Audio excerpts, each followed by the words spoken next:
Terus tahu adanya konseling individual ini dari siapa? Aku tahu dari teman-teman. Sebelum acara ini dimulai, alangkah baiknya kita baca doa dulu. Baca doa dimulai. Selesai. Sebelumnya Mbak Ratu udah pernah konseling individual belum? Belum tahu. Oh baik. Jadi saya akan menjelaskan terlebih dahulu ya. Jadi konseling individual itu suatu proses pemberian layanan secara face to face atau secara langsung dan bertujuan untuk mengembangkan potensi Mbak Ratu. Jadi konselor individual itu ada 5 asas. Yang pertama asas kerahasiaan, di mana klien tidak perlu khawatir karena konselor sudah bersumpah. Terus yang kedua itu ada asas keterbukaan, di mana Mbak Ratu harus terbuka dan bebas untuk mengungkapkan pendapatnya.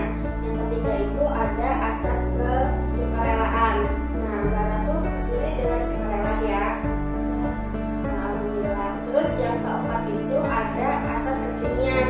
Jadi asas kekinian itu suatu permasalahan yang di masa lampau yang mengganggu di masa kini. Terus yang terakhir itu ada asas kemandirian. Jadi Mbak Ratu harus memutuskan jawaban atau solusinya sendiri. Jadi gimana Mbak Ratu? Apakah terdengar jelas bagi Mbak Ratu? Iya, terus dan jelas. Baik, apa yang Mbak Ratu bahas atau fokus pada hari ini? Jadi terima kasih Bu sebelumnya sudah menjelaskan. Di sini saya merasa sangat tertekan pada akhir-akhir ini, banyak hal yang terjadi di kampus dan saya juga merasa tidak bisa menghadapi itu. Saya mengerti. Mbak Ratu bisa ceritakan lebih lanjut tentang apa yang membuat Mbak Ratu merasa tertekan.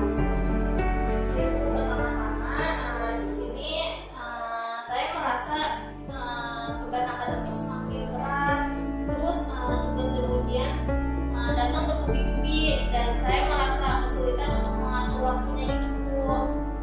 Itu adalah masalah yang umum di kalangan mahasiswa. Apakah Mbak Ratu sudah mencoba metode tertentu untuk mengatur waktu atau menyelesaikan tugas? Iya Bu, aku udah mencoba buat daftar tugas tapi masih suka merasa kewalahan dan akhirnya jadi tertunda-tunda. Menunda-nunda bisa menjadi tantangan besar. Bagaimana jika kita membuat jadwal harian yang lebih realistis?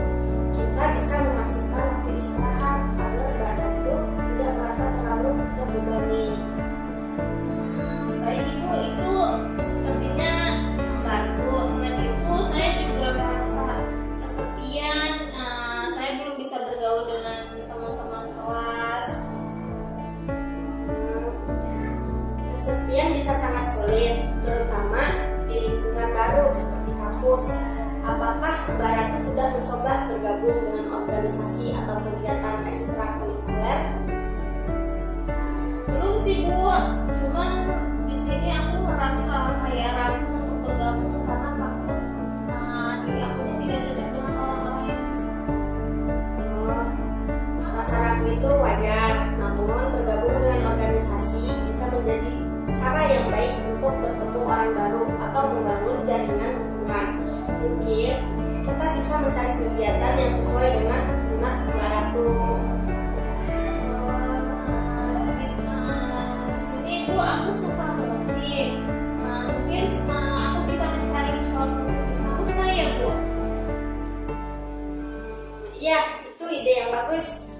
Musik bisa menjadi cara yang menyenangkan untuk mengekspresikan diri dan bertemu orang-orang dengan minat yang sama. Selain itu, apakah ada hal lain yang Mbak Ratu ingin bicarakan? Sepertinya sudah cukup itu Ibu.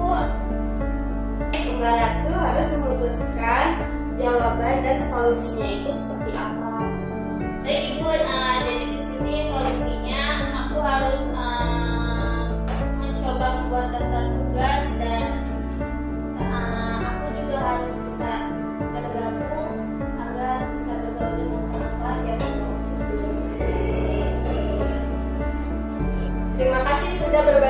cerita dengan saya hari ini. Mbak Ratu telah menunjukkan keberanian dan keinginan untuk berubah. Sebelum kita selesai, apakah ada hal lain yang ingin Mbak Ratu diskusikan atau tanyakan? Sepertinya tidak ada lagi sih Bu.